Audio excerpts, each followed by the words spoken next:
Madame, Messieurs, bonsoir chez vous.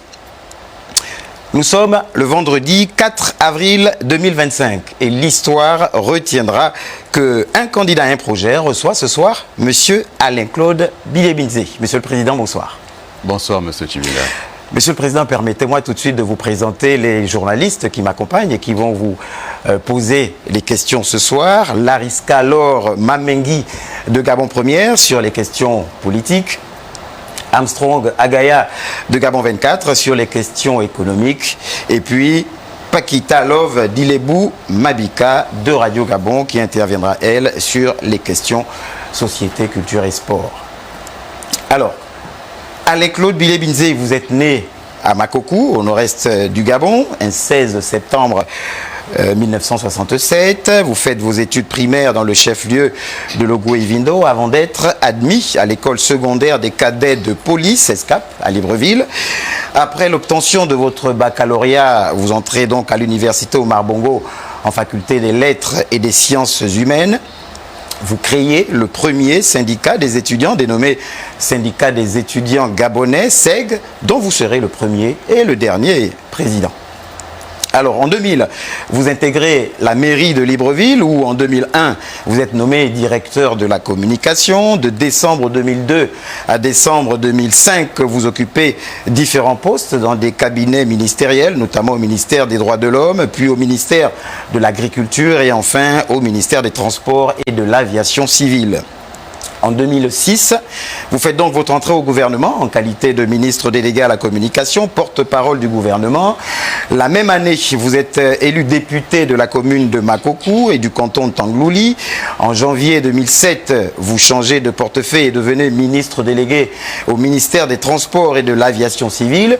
En mars 2012, vous êtes nommé conseiller politique du président de la République, porte-parole de la présidence de la République. Alain-Claude Bilebinze fait son retour au gouvernement le 11 septembre 2015 en qualité de ministre de la Communication, porte-parole du gouvernement. En octobre 2016, vous êtes ministre d'État, ministre de l'économie numérique, de la communication, de la culture et des arts, porte-parole du gouvernement encore. En mai 2018, vous êtes élu député du siège unique du 2e arrondissement de Makoko et du canton de Tanglouli. En juin 2019, vous êtes nommé ministre d'État, ministre des Affaires étrangères. En juillet 2020, vous êtes ministre d'État, ministre de l'Énergie et des Ressources hydrauliques. Lors du remaniement de mars 2022, vous êtes maintenu ministre d'État, ministre de l'Énergie et des Ressources hydrauliques, auquel on rajoute le porte-parole du gouvernement. Octobre 2022, Alain-Claude Bilebinze est nommé vice-premier ministre. Vous conservez le portefeuille de l'énergie et des ressources hydrauliques ainsi que le porte-parole du gouvernement. Le 9 janvier 2023, vous accédez aux hautes et prestigieuses fonctions de Premier ministre chef du gouvernement, fonctions que vous allez occuper jusqu'à la prise de pouvoir par les militaires le 30 août 2023. Amateur d'art et de littérature, vous êtes l'auteur d'un essai intitulé « Et si on en parlait » paru aux éditions Silence. Et nous n'oublions pas votre dernier ouvrage intitulé « Aou Maou », Oser l'espérance pour un nouveau Gabon. Et c'est d'ailleurs le maître mot, sinon le slogan de votre campagne sur le terrain. Monsieur le Président, cette présentation, somme toute exhaustive, vous sied-elle ou trouveriez-vous à redire? Ça me sied parfaitement, juste que l'élection à Makoko a eu lieu plutôt en octobre 2018 qu'en mai. Mais ça me sied parfaitement. D'accord. Allez. Monsieur le Président, votre CV exhaustif montre que vous avez occupé effectivement plusieurs fonctions. Vous connaissez le fonctionnement de l'État au moment où vous briguez la magistrature suprême. Et pourtant, et on l'entend, vous l'avez répété dans votre expression directe, vous demandez pardon aux Gabonais. Pourquoi ? Dans la nature des hommes, comme dans la vie quotidienne, la question de la remise en cause est essentielle. La question de se poser de bonnes questions, de faire son autocritique, c'est essentiel. Après les événements du 30 août 2023, j'ai pris mes distances, et nous en reparlerons, et j'ai engagé ce que j'ai appelé plus tard mon chemin de Damas. Je suis d'abord allé à la rencontre de moi-même, à la rencontre des miens, à la rencontre des Gabonaises et des Gabonais et à leur écoute. Et de cette écoute, il est apparu que de nombreux greffes étaient portés de manière globale au régime que j'avais servi, mais certains greffes me concernaient directement. Entre autres, ma prise de position sur 2016, ces événements de 2016, la crise post-électorale, pour laquelle de nombreux Gabonais me tiennent greffe d'avoir donné un certain nombre de chiffres, d'indicateurs. Ces chiffres que j'ai donnés, manifestement, ont heurté un certain nombre de compatriotes. Je les ai donnés parce que c'était des chiffres officiels, des chiffres de l'État. Je suis républicain et régalien, je suis porte-parole, on me donne des chiffres, je les communique. Manifestement, il y a eu d'autres éléments. Et récemment, j'ai pu rencontrer un certain nombre d'associations de victimes. Et quelques victimes, en tout cas des parents de victimes avec lesquels j'ai échangé.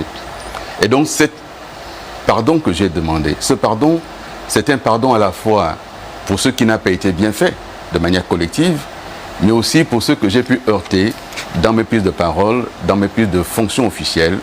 Et cela, c'est une démarche personnelle. Je ne sais pas si ce pardon sera entendu. Ce que je sais en tout cas, c'est que le fait pour moi de l'avoir demandé, d'une certaine manière, me réconcilie déjà avec moi-même. Et la démarche que j'ai engagée de porter un projet présidentiel, il m'a semblé utile de ne pas l'engager tant que cette question du pardon, je ne l'avais pas fait publiquement. Après, on verra ce que les Gabonais en penseront. Et nous sommes sur ce plateau, Armstrong. Oui, Monsieur le Président, vous me permettrez d'insister là-dessus.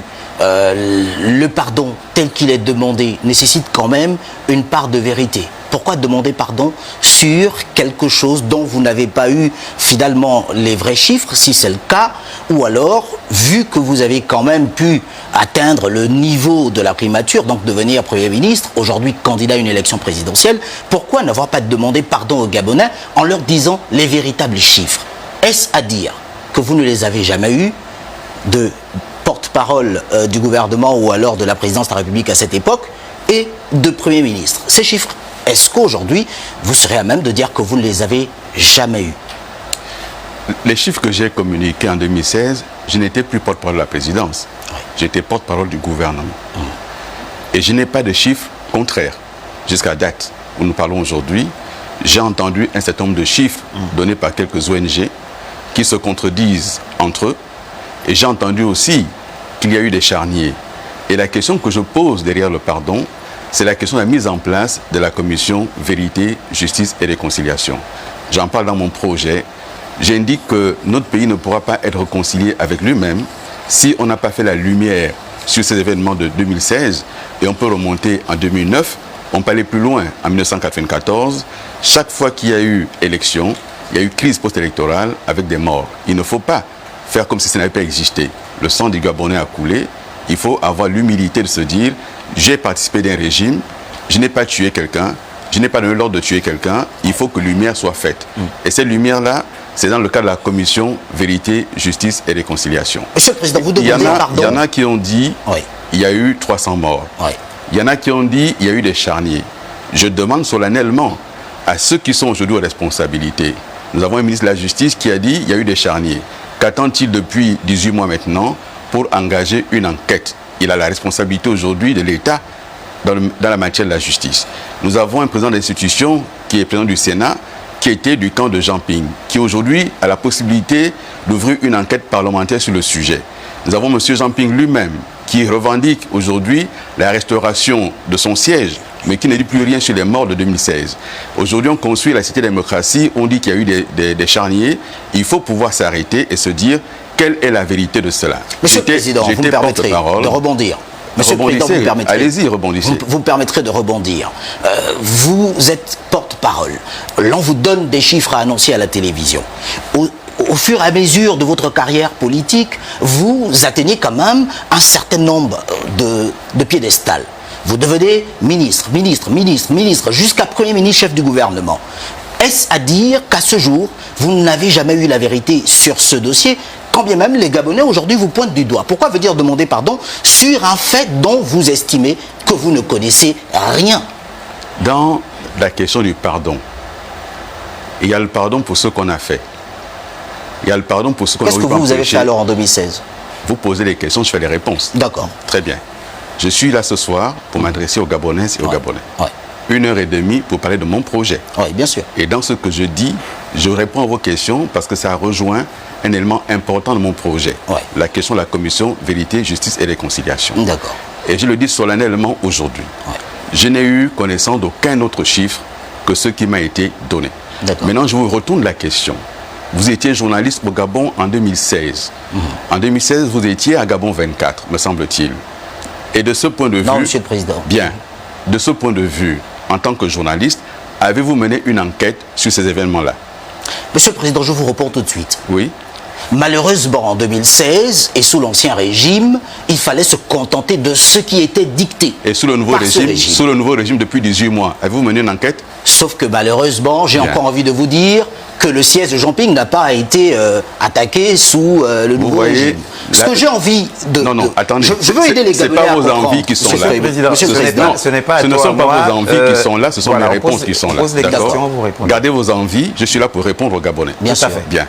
Donc, de ce point de vue, je dis encore une fois, solennellement, je n'ai eu connaissance d'aucun autre chiffre que ce qui m'a été donné par la police et le ministère de l'Intérieur. Je le dis solennellement. Si quelqu'un vous dit le contraire, qu'il vienne à la télévision gabonaise, qu'on en débatte. Après, je dis ceci. J'ai demandé pardon parce que j'ai communiqué des chiffres qui ont heurté les Gabonais.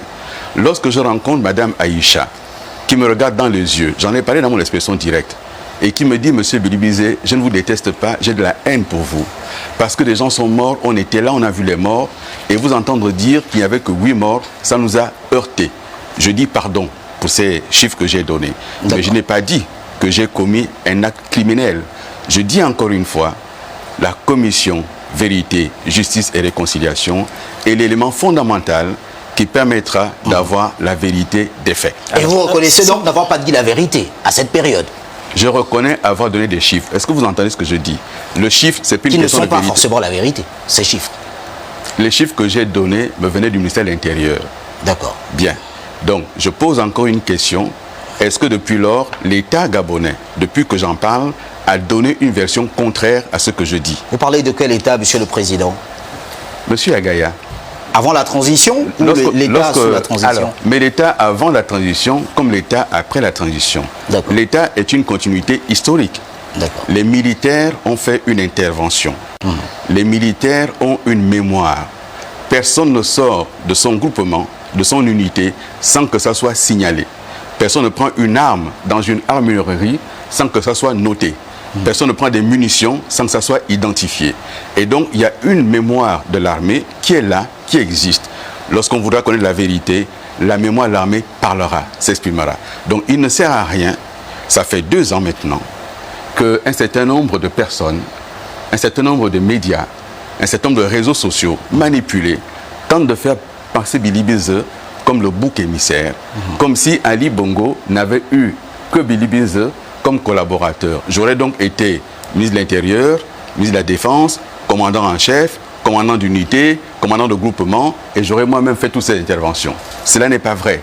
Donc j'attends cette commission Vérité, Justice et Réconciliation. C'est dans mon projet et je mettrai cela en œuvre une fois élu. Je le mettrai en place. Alors cet acharnement, c'est certainement parce que vous restez au devant de la scène. Ceux qui ne sont plus au devant de la scène, effectivement, on ne va peut-être pas, ne pourront pas chacun mène avoir l'acharnement des populations. Mais c'est dit, on passe Lariska avant d'attaquer le projet de... Oui, justement, je veux revenir sur la commission Justice, Vérité et Réconciliation que propose Monsieur le Président.